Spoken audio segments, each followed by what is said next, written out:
team. And you need to build the Chicago team around Justin Fields the same way that Howie Roseman is building that football team around Jalen Hurts. And I think they're doing that. Let's see if we can connect here, and hopefully our audio's here. Tom, we good? Yeah, I just don't hear you very well, but can you hear me? I can hear you perfectly. All right, let's roll. Let's do this, bad bug. Hey, man, let's get into this here. Justin Fields. Tom, are you sold on him?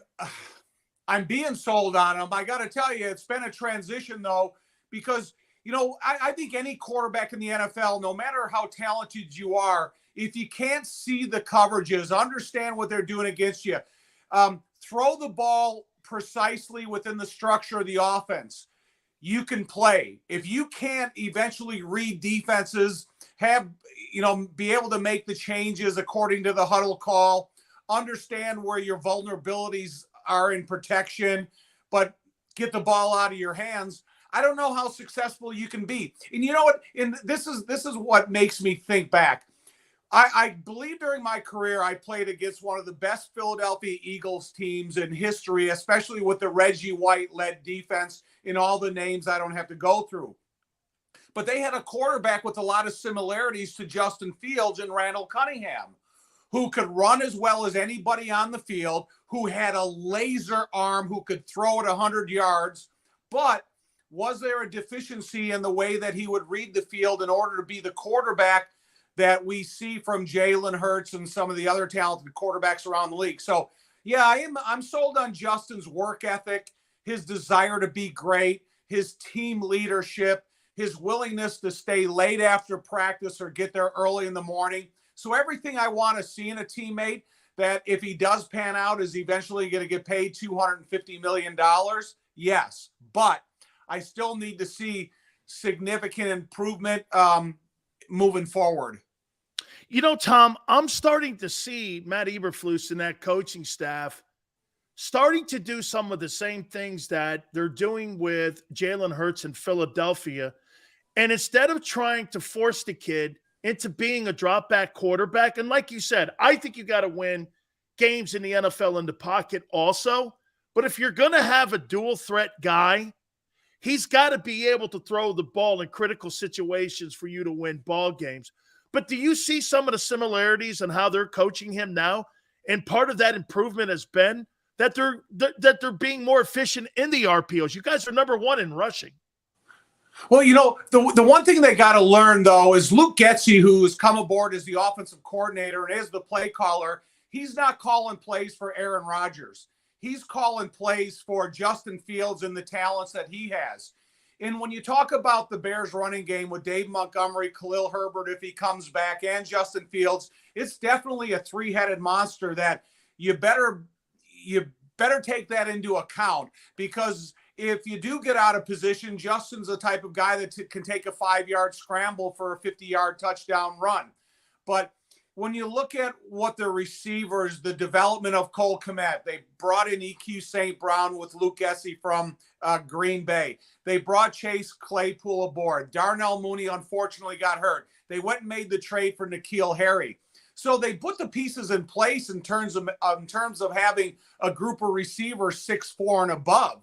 So they got the pieces, but it is about the anticipation of the offense. Like I said, the structure of the offense. When you call the play in the huddle, you know where the strength of your protection is, and then you know where you're most likely going to get an opportunity to throw the ball.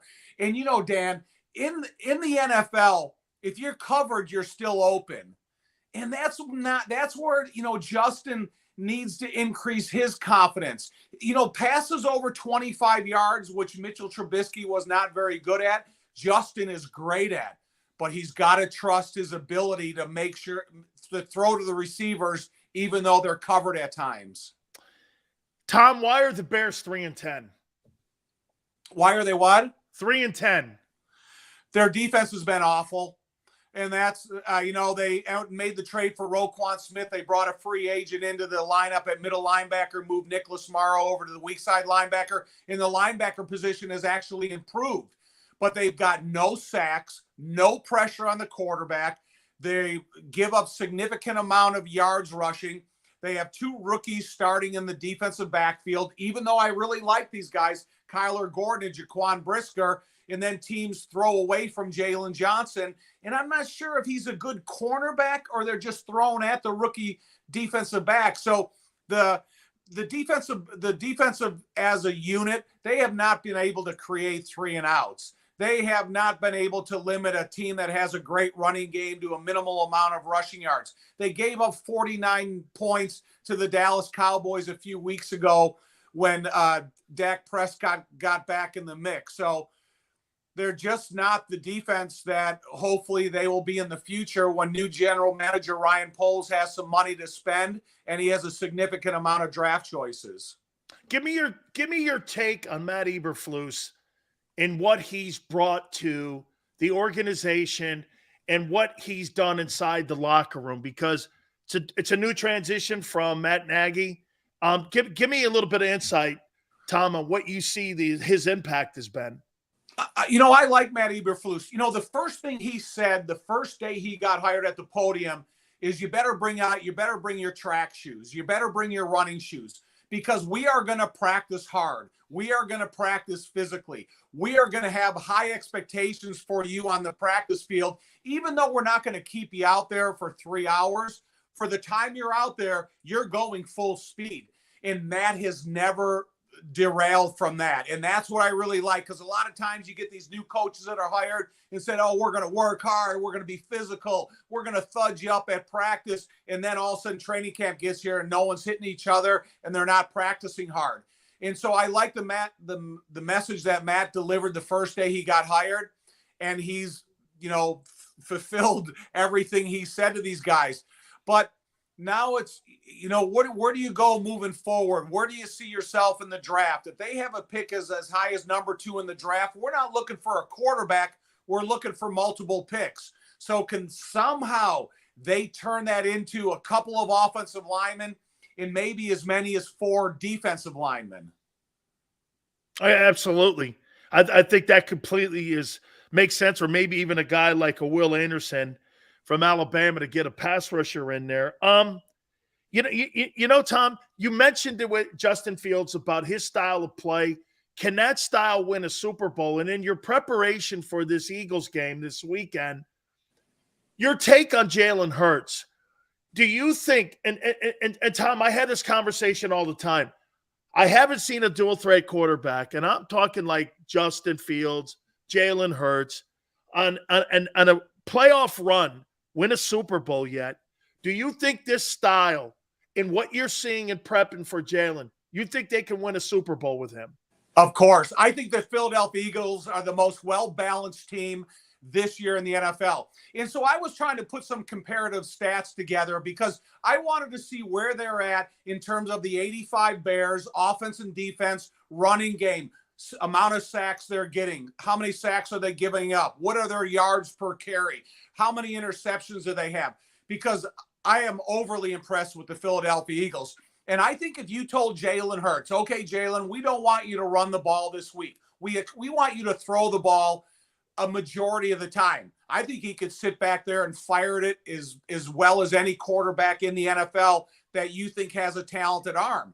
Or if you said, hey, Jalen, let's toy with this defense a little bit and hey, run when you see your opening. Run when you see them in man coverage and the defensive backs have their backs to you. And I think he could probably go out there and rush for the amount of yards he did against Green Bay Packers. I am so impressed with the development of Jalen Hurts because I've heard so many naysayers talk about him throughout his transfer in college and into his early years in the NFL. Here in Chicago, the big mantra is we want Justin to be Jalen. And so I think this guy can win the Super Bowl as much as any quarterback that you want to put out there, from Mahomes to Josh Allen to whomever you're going to bring up. Well, you think there's some comparison to that 85 Bears and what you're seeing with this well-balanced Philadelphia Eagle team? I do, because if you sit there and you say, okay, we're going to run the ball exclusively against the Eagles. No, you're not. If you think that you're going to run the ball or pass the ball and let that defensive pressure of the amount of guys that you can have rush the passer from defensive line to linebacker, they'll eat you up. And so, throughout our time with the Bears in the 80s, we knew that we could run the ball well with Walter Payton, and we knew that what McMahon could offer us. And I don't think McMahon is anywhere near the athlete that Jalen Hurts is. But I do think there's comparative interest in the defensive side of the ball from Philly to that Bears defense. But like I was saying, in the Fog Bowl, in the Fog Bowl, when we played against Reggie and Jerome Brown and Pitts and and Seth Joyner and Andre Waters and the rest of the crew they had there, to me, that was probably one of the most difficult defenses we've ever prepared for. And you're not going to one-on-one Reggie White. And then when I've seen the way Fletcher Cox has played throughout his career and the other guys you have up there, I think your guys, that team as a whole is as talented as a team that there's been here. Because, no disrespect to teams like Baltimore, but Baltimore was all about the defense. They didn't have a quarterback with the athleticism of Jalen Hurts and what these guys can do from the running back position to the receiver to the talent you guys have. A.J. Brown looks like a linebacker playing wide receiver, for gosh sakes. I wish I had arms like him when I was playing. Hey, Tom, that's some outstanding stuff there, man. I mean, high praise, because I played against that 87 Bear team, and I got to tell you, man, you guys were stacked all down the line. I mean, even on special teams and coaching here. I mean, real quick, because I tell people this, and I've told you this before. I played with Jerome at the University of Miami, and that Eagles defense with Buddy Ryan. What was that like playing against that Buddy Ryan defense in Philly, knowing full well that he knew what you were doing on defense in Chicago? Those games must have been besides San Francisco and the Ram games and the Giant games. That had to be some of your most difficult games playing against that gangrene defense. Dan, it's like if you go back and you look at the history of the NFL, why doesn't every team play a steady diet of the 46 defense like we did in 85, 86, 87, and so on? You can't play the defense if you don't have the talent to play that defense. And when preparation for the Philadelphia Eagles, whether it be Jay Hilgenberg, 7-time Pro Bowler at center, Keith Van Horn, 6'7", 315, 320 at the right tackle position, it was like you were on high alert for wherever Reggie White lined up. And wherever Reggie White lined up, you know that you had to have some type of double-teamed effort and concern for him. When you have that type of talent that can go in and play a defensive style that you really haven't played up to that point and do it as well as, some of the 80 Bears teams have done, that's unique. And I think when you look at the talent that they had and able to play that style of defense, more credit, more power to them. Finally here, any latest news on Mongoose and how he's doing? Can you give me any update on what's Steve going McMichael? on there? Yeah. He's not doing well. You know what? It's unfortunately, Dan, is we're never going to sit here and talk about ALS and say, wow, he's made some improvement, or he, and when I go over there, he lives fairly close to me, so I get to visit him fairly often, and it's sad every time you go in to see him because he's not improving, he's not going to get better, and it's only going in one direction. But there's an incredible support of his ex-teammates and coaches and the Bears fans that constantly surround that guy with love. And, whether you're sitting there, we're watching the docu-series about the WWE and the World Wrestling Federation when Ming had a big part in that. And he still has the expressions on his face of things that he enjoys and stuff. But, it's just a super unfortunate situation when one of the guys that you have the most respect for in the locker room is going through this, that it's a sad state of affairs. And, Tom, I know you guys are, close as ever before. Even when you were teammates, you guys are probably even closer now. So everyone's thinking of him. Dude, I appreciate you always finding time for me Have a great call this weekend. Thank you so much, man. And thank you so much for spending time. Thank you, brother. Thanks for having me. I appreciate it. You bet. Great Tom Thayer joining us here, part of the broadcast team for the Chicago Bears. Did I hear Tom Thayer, part of that 85 Bears team? Xander, Tone. That might be the soundbite of the year. Tom Thayer compared the Philadelphia 2022 Eagles to the 85 Bears.